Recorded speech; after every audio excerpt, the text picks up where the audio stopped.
మొట్టమొదటిగా బ్రహ్మర్షి సుభాష్ పత్రి గారికి, మేడంకి నా యొక్క ఆత్మ ప్రణామాలు. అలాగే ఇక్కడికి విచ్చేసిన పిరమిడ్ మాస్టర్లు అందరికి కూడా నా యొక్క నమస్కారాలు. నా పేరు విజయలక్ష్మి. కోనేరు వరలక్ష్మి గారికి నేను అక్కనవుతాను. క్లుప్తంగా చెప్పాలంటే నాకు చిన్నప్పటి నుంచి ఏ దేవుడి మీద ప్రత్యేకమైన భక్తి, ప్రేమ ఎలాంటివి లేవు. ఎందుకు లేవో నాకే తెలియదు. పెద్దయినాక కూడా నాకు ఎవరు గురువులు తెలియదు. ఎంతోమంది గురువులు ఉండేవాళ్ళు. ఎవరి దగ్గరికి వెళ్ళాలని, వినాలని, కనీసం టీవీలో కూడా నాకు వినాలని నాకు అనిపించేది కాదు.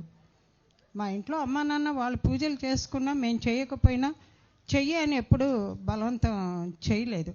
అలా పెరిగాను. మరి 45 దాటిన తర్వాత చాలా సిక్ అయ్యాను. డాక్టర్లు ఈవిడ ఇంకా బతకదని చెప్పారు. అప్పటికి ఒక 2 months ముందు మా చెల్లెలు ధ్యానం మొదలుపెట్టింది. ధ్యానం అంటే కూడా ఏమి తెలీదు. నువ్వు ఉంటావో పోతావో తర్వాత సంగతి, ఉన్ననాళ్ళన్నా ప్రశాంతంగా ఉంటావు, కూర్చో అని చెప్పి హైదరాబాద్లో అమ్మాళ్ళ ఇంట్లో ఉన్నప్పుడు కూర్చోబెట్టింది. నా జీవితంలో మామూలు ఆధ్యాత్మికం కానీ ఇలాంటి ఆధ్యాత్మికం కానీ మొట్టమొదటిసారి నేను శ్వాస మీద ధ్యాస అనే దాంతో మొదలుపెట్టాను.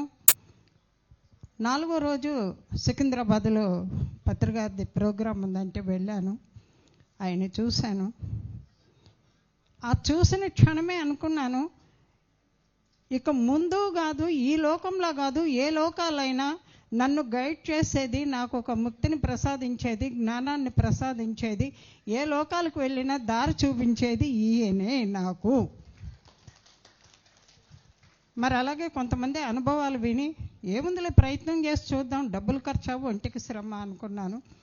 అలా మరి కూర్చుంటే నాకే తెలియకుండా 3-4 గంటలు, రోజు మొత్తం మీద 14 గంటలు అలాగూ 1 సంవత్సరంలో చనిపోతానన్న దాన్ని సంపూర్ణ ఆరోగ్యంగా తయారయ్యాను. మరి అలాగే ఒక సంవత్సరంన్నర తర్వాత 2000 సంవత్సరంలో పత్రి గారు, ఏం చేస్తున్నారు మేడం? సార్ ఇంట్లో బాగా ధ్యానం చేసుకుంటున్నాను. మీరు ఇంట్లో కూర్చొని ధ్యానం చేయడానికి పుట్టలేదు, ప్రపంచం తిరిగి ధ్యానం చెప్పడానికి వచ్చారని మొట్టమొదటిసారి నాకు మహబూబ్ నగర్ డిస్ట్రిక్ట్ అప్పచెప్పారు. అప్పటి నుంచి అది 2001వ సంవత్సరం. అప్పటి నుంచి ఈ క్షణం వరకు ఇంకా మా ప్రాణం ఈ భూమి మీద ఉన్నంత వరకు కూడా సారు ఇక్కడికి వెళ్ళండి, ఇది చేయండి, ఓకే సార్ వెళ్ళామా. సారు 6 అడుగులు ఒక మగ మనిషి, ఒక గురువు కాదు. ఈ భూమి మీద మానవ శరీరం తీసుకున్న ప్రపంచం మీద ప్రతి ఒక్క మనిషి సత్యాన్ని మర్చిపోయి కొన్ని 100,000 జన్మలుగా ఒకటే రొటీన్, ఆడ మగ పెళ్ళి పిల్లలు, ఆడ మగ పెళ్ళి పిల్లలు చక్రం తిప్పుతా ఉన్నాము. ఇది కాదు సత్యం, ఇలాంటి సత్యాన్ని ఇలా తిప్పి చూపించారు అనేది చెప్పి ఈ భూమి మనుషులు కూడా మనమే మన భూమిని, ప్రకృతిని, మరి డాక్టర్ చెప్పినట్టు మనం నాశనమై దాన్ని కూడా సర్వనాశనం చేసుకుని ఆ సర్వనాశనాన్ని తిరిగి మనమే అనుభవిస్తున్నామని భూమి సర్వనాశనం అయ్యే పరిస్థితుల్లో మనందరి కోసం ఇంత కరుణ దయతోటి ఆయన స్వయంగా మనం చూడలేని, అందుకోలేని అత్యద్భుతమైన లోకాల నుంచి ఒక కిరణంగా ఆయన భూమి మీదకి వచ్చిన మహాగురువు. ఏది ఒక పేరు పెట్టలేం. మనిషికి భూమి మీద ఒక పేరు ఉండాలి కనుక పత్రిసార్ అని పిలుస్తున్నాం. ఆయన బ్రహ్మర్షి, ఆ ఋషి ఇవన్నీ కాదు. ఏ మహా చైతన్యం అయితే అనంత కోటి లోకాలకి మూలమైన మూల చైతన్యం ఏదైతే ఉందో అక్కడి నుంచి మనందరి కోసం ఈ భూమి మీద మానవ శరీరాలు తీసుకున్న మనందరి కోసం ఆయన వచ్చారు అన్న ఒక అనుభవపూర్వకంగా ఏ క్షణం అయితే నేను తెలుసుకున్నానో ఆ క్షణం నుంచి ఈ క్షణం ఇంకా ముందు జరగబోయే క్షణము, రోజులు అన్నీ కూడా ఆయన ఉన్నప్పుడు స్వయంగా గొంతుతో చెప్పారు. ఇప్పుడు ఆయన శరీరం లేకపోయినా ఆయన ఇచ్చే మెసేజ్ ప్రకారం ఎక్కడికి వెళ్ళమంటే అక్కడికి మేము తిరుగుతున్నాం. ఇంకా ఫ్యూచర్ కూడా అంతే. ఎన్ని రోజులు ఇంకా మా పని ఉందో భూమి మీద అన్ని రోజులు మేము చేసుకుంటూ ఉంటాం. మరి సార్ ఒక్క మెసేజ్ లేకుండా ఇంటి గడప దాటం బయటికి. సార్ పాండ్రంగయ్య శెట్టి గారు మమ్మల్ని ఈ ప్రోగ్రాంకి రమ్మని పిలిచారు.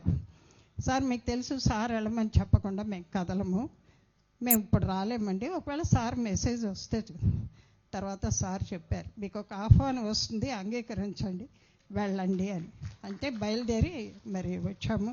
2000 ఇప్పుడు 30వ సంవత్సరం మాకు పిఎస్ఎస్ఎంలో. ఇన్ని సంవత్సరాలు ఒక ఎత్తు అయితే ఈ గట్టు మీద 2 ఏళ్ళు మాకు ఒక స్పెషల్ ఎక్స్పీరియన్స్. మాకు కోర్స్ ప్రతి క్షణం సార్ను ఒక రోల్ మోడల్గా నేను పత్రి సార్తో నేను తిరిగినంత పిఎస్ఎస్ఎంలో ఆడ మగ ఎవరు తిరగలేదు. అలాగే ఆఫ్ ఆఫ్ ద ఇండియా, నాకు తెలుగు కాకుండా తమిళ, హిందీ, ఇంగ్లీష్ కూడా వచ్చు. సగం ఇండియా, అండమాన్, శ్రీలంక, మలేషియా ఇవన్నీ కూడా నేను క్లాసెస్కి తిరగటం జరిగింది. సో ఏం లేదు, ఫ్యామిలీ అందరికీ ఉంటుంది. నాకు పిల్లలు లేరు, హస్బెండ్ కూడా వెళ్ళిపోయారు పైకి. సో ఇంకా ఫుల్ ఫ్రీ. మరి ఉన్నంతసేపు ధర్మం చూసుకున్నాము. బట్ నాకు పత్రి గారు ఆయన మాట చెప్పిన పని, నేను ఓంకారేశ్వర అష్టాదశ పిరమిడ్ చాలామంది చూసుంటారు, కడతాల నుంచి 80 కిలోమీటర్లు. మొట్టమొదట మీరు ఇంకా తిరగడం మానేసి మీరు అక్కడికి వెళ్ళి సెటిల్ అవ్వండి అన్నారు. హైదరాబాద్ నుంచి షిఫ్ట్ అయిపోయాను. 9 సంవత్సరాలు అక్కడ ఉన్నాక సడన్గా బెంగళూరుకు పిలిపించి గట్టుకెళ్ళమని ఇక్కడికి పంపించారు. సో ఈ ప్రయాణం ఆయన చెప్తూ ఉన్నారు, మేము తిరుగుతూ ఉంటాం. ఇంకా నాకు వేరే ఆలోచన, వేరే ప్రపంచం, వేరే జీవితం, వేరే ఆశలు, వేరే కోరికలు ఏమీ లేవు.